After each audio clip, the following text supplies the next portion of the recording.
What if I told you that boring government tariffs could start messing with your favorite foundation, eyeshadow, lipstick, blush? Not just higher prices, I'm talking about potential sneaky ingredient changes, diluted formulas, and cheaper packaging, all without warning. Tariffs aren't just politics. They're about to show up right on your face.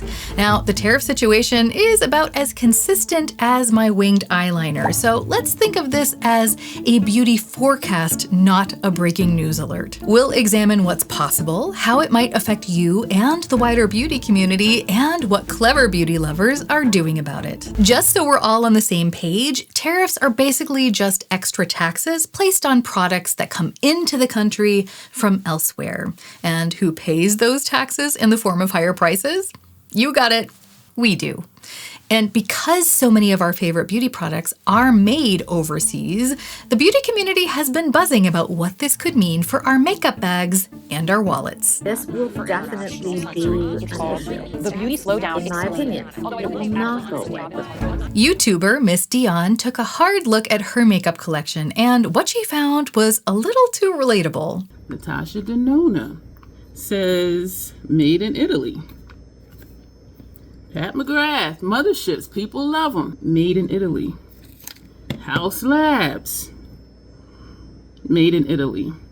And these are some of my favorite brands. I may have different products, but the same problem. My makeup collection has more frequent flyer miles than I do. Huda Beauty Pretty Grunge, made in Italy. Lancome Hypnose Palette, made in France. YSL Mini Couture Clutch, made in Italy. Tom Ford Lipstick, made in Belgium. Chanel Lipstick, made in France. At this point, the only thing in my collection that's made in the USA is my anxiety. While specific tariff percentages are still uncertain, after all, the news changes faster than TikTok makeup trends these days, one thing is for sure. Our makeup collections are overwhelmingly foreign made. With so many cosmetics manufactured abroad and packaging components sourced in China, we're looking at some potentially pretty big price increases across the board. That $40 eyeshadow palette could easily hit $50. And here's the kicker. Even if tariffs get lowered later or disappear altogether, the uncertainty right now is already making brands react. Companies can't afford to wait until official paperwork is signed, sealed, and delivered.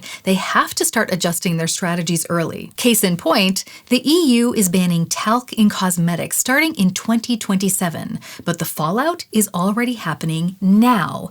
Brands are already reformulating many of our favorite cult classic products. My personal tragedy? Givenchy reformulated their beautiful Prisma Libre loose powder formula in 2024, 3 years before the ban goes into effect. The new version? If you want to follow my ongoing quest to find a replacement, I've got a playlist ready for you. So yeah, K-beauty or luxury brands with European manufacturing or Chinese components might see the biggest price hike.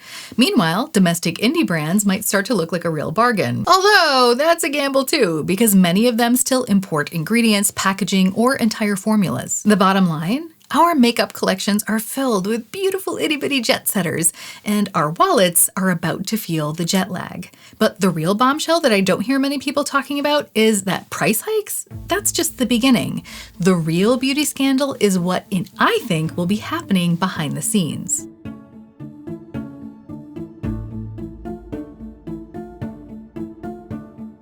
Leave it to Jennifer from the channel All Feisty to bring up some brutal truths. One of them is that tariffs raise company costs, and companies will look for ways to survive. But here's the point I don't hear a whole lot of people discussing. One way for businesses to cope is to cut costs by cutting quality.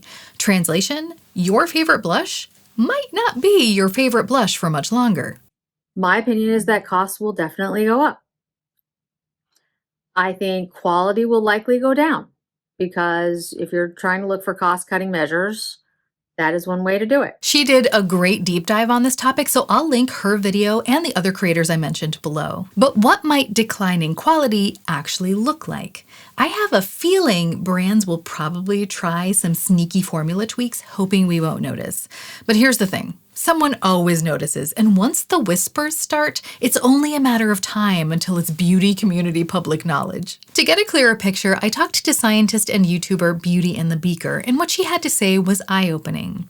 She speculated that many brands might try to quietly shift ingredient ratios to increase less of the good stuff, or perhaps dilute formulas, more water, less dimethicone, classic shrinkflation, but for your face. She also pointed out that most of the price we pay for makeup isn't actually for the makeup, it's for marketing, it's for R&D, and it's for packaging. So don't be surprised if the bottle for your favorite foundation gets downgraded from glass to plastic, or if some brands pull an Estee Lauder double-wear move and stop selling the pump with the foundation so that you have to buy it separately. Packaging changes are pretty easy to spot, but formula changes are sneakier. So pro tip, start taking photos of the ingredients list on the packaging before you toss it. This is our new beauty detective hack. Welcome to the Beauty CSI unit.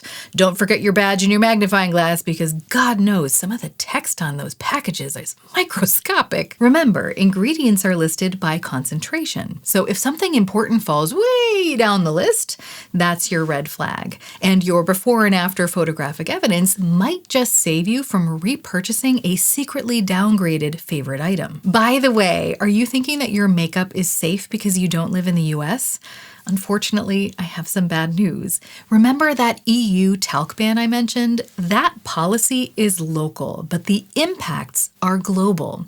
Givenchy reformulated their powder for Europe, but we're all stuck with the rotten new version. Unfortunately, no one will be able to escape the potential reformulation wave. Now, we can spot formula changes with a magnifying glass, but predicting where the beauty world will go from here, for that, we might just need a crystal ball. Perhaps we'll see dupe culture explode in popularity. Because if premium brands are going to cut quality but their prices remain high, the gap between them and more affordable brands will shrink pretty quickly. We could also see major shifts in online habits. Perhaps we'll see less people scrolling on Beauty Talk to avoid the temptation of TikTok shop. Maybe more people will ghost impulsive shopping content. Or perhaps the online beauty community will shrink as budgets tighten. Maybe there won't be less content, but maybe the content itself will change. Fewer hauls, more no buys, low buys, and appreciate what you have kind of videos. And another domino might fall. Brands under financial pressure might slash marketing budgets. That leads to fewer sponsorships, which means less money for influencers. Plus, influencers might see declining affiliate sales and channel memberships as people tighten their purse strings. Will we see a thinning of the influencer herd? I guess it would be a really bad time for me to start offering channel memberships, huh? That's where I think things could be heading, but I want to hear your predictions too. Where do you think the beauty world is going? Do you think things will shift for the better, for the worse, stay pretty much the same, get weird? I don't think it's all gloom and doom, by the way. For example, maybe long-form YouTube videos, my personal favorite to watch, will really thrive in these times because people will want deeper, more careful reviews of products before purchasing anything. And smart brands could stand out by not cutting corners when so many others are diluting their formulas. In fact, certain products might actually thrive during these economic shifts. Speaking of which, have you heard of the lipstick index? Vivian, our rich BFF, certainly has, and she explains it incredibly well. Common sense would have you think that when times get tough, economically speaking, people cut back on non-essential purchases. But that's not always what happens. In fact, the lipstick index, coined by Leonard Lauder, one of the heirs to the Estee Lauder cosmetics company, found that the opposite was true.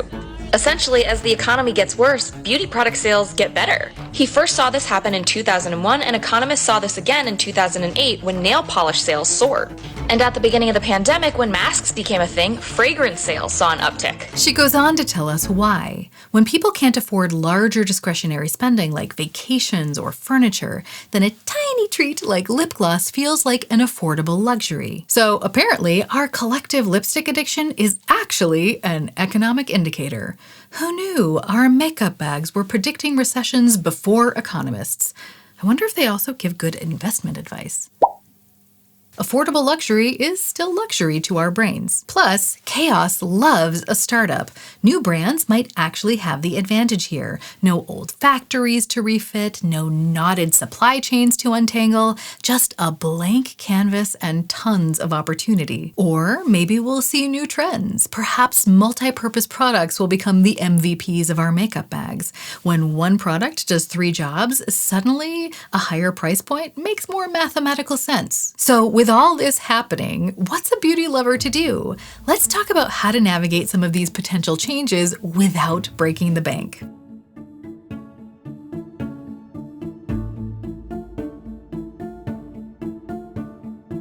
So now we know we're facing possible price hikes and maybe even a downturn in quality. How can we be strategic about this? First, consider auditing your makeup collection, but instead of asking, does this spark joy? Ask, will this spark bankruptcy if I need to repurchase it? Which of your international favorites might be worth investing in before prices potentially increase or quality decreases? And which ones are just nice to haves that you'd be willing to find an alternative for? But I wouldn't necessarily go on a shopping spree, especially for products that take a long time to use up. And let's face it, that's most of makeup. I personally don't really buy backups, especially of cream and liquid products, which tend to expire faster than powder ones. Just watch my tragic foundation declutter and you'll see what I mean.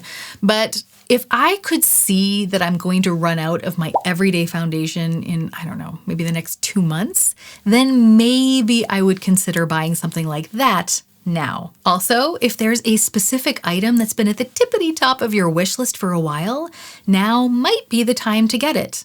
Maybe I'll finally pull the trigger on that Gucci bronzer that's been on my wish list for the past 5 years. Because nothing says fiscally responsible like panic buying luxury makeup. I'm kidding. Mostly. Is there anything you're thinking of buying? But the most revolutionary beauty hack might be buying less. It's better for our wallets, better for the environment, but also maybe better for our collections. If there's one lesson that I learned after years of overpurchasing makeup, is that sometimes less really is more. Less makeup means more time to enjoy what I have. So here we are at the glamorous crossroads of economics and eyeshadow. The beauty industry has weathered world wars, recessions, and let's not forget the blue eyeshadow epidemic of the 80s.